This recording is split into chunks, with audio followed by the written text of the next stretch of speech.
बुधवार को लघु सचिवालय के नज़दीक सहकारी समिति के कार्यालय में एक परिचर्चा का आयोजन किया गया।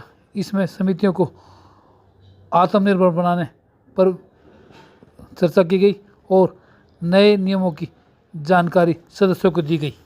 कार्यक्रम में महाप्रबंधक नरेश तंवर मुख्य अतिथि के रूप में शामिल हुए। उन्होंने उपस्थित जनों को फेड पंचकुला के द्वारा सहकारिता का विकास विषय पर जिला स्तरीय विचार गोष्ठी आयोजित की गई। इसमें मुख्य रूप से जो अलग अलग सहकारी संस्थाएं हैं, जैसे कि central cooperative bank, PLDB land mortgage bank, और जैसे LC सोसाइटी, लेबर कंस्ट्रक्शन की, हाउस फेड, विटा, इन सभी के माध्यम से आम पब्लिक का किस तरह से विकास किया जाए और ये एक दूसरे के प्रति जो नई नई योजनाएं जो आ रही हैं वो आपस में कोऑर्डिनेशन के द्वारा किस तरह से उन योजनाओं से फ़ायदा उठाया जाए।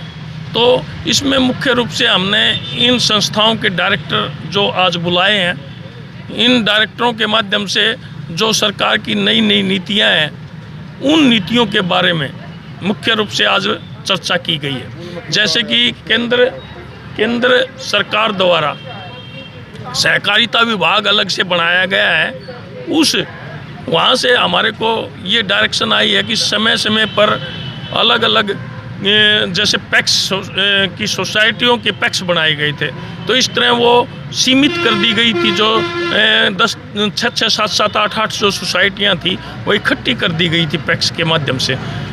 तो उसको अब धीरे धीरे जैसे जिला लेवल पर और उसके जिला के बाद गांव लेवल पर उन पैक्सों वापस उन पैक्सों का निर्माण करने की जहाँ तक ये सरकार की इच्छा है, तो पहले इकट्ठा करने की थी, तो वो जो प्रपोजल थी वो उसकी बजाय अब गांव लेवल पर अलग अलग सोसाइटियां स्थापित करने का विचारधारा चल रही है। उसके बारे में अलग अलग विचार यहाँ से लिए जा रहे हैं।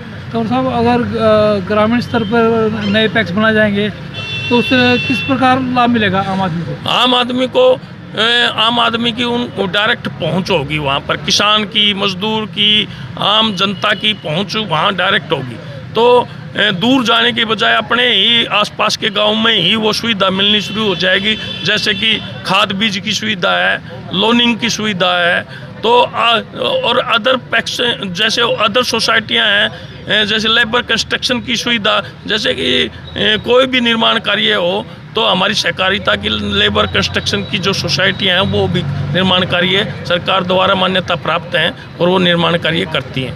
तो ये जितनी भी आपकी समितियां हैं ये आपसी समन्वय करेंगी, तो उसके ऊपर भी कोई ऑब्जर्वेशन के लिए अलग से कमांड होगी किसी की? हाँ, वो ऊपर ऑब्जर्वेशन के लिए मुख्य रूप से हमारे जो स्टेट लेवल पर जो हेड ऑफिस है चंडीगढ़ के अंदर, जैसे आर्को बैंक हमारा, जैसे कोऑपरेटिव बैंकों के ऊपर आर्को बैंक जिससे मैं GM हूँ हरियाणा स्टेट का, तो उसी तरह से अलग अलग संस्थाओं के वहाँ पर हेड हैं और वो हेड बैठते हैं। तो वो इस चीज़ का कहाँ तक कितनी प्रोग्रेस हुई और क्या उद्देश्य था, उस उद्देश्य को कहाँ तक हम पूरा कर पाए, इसके ऑब्जर्वेशन समय समय पर होती रहेगी।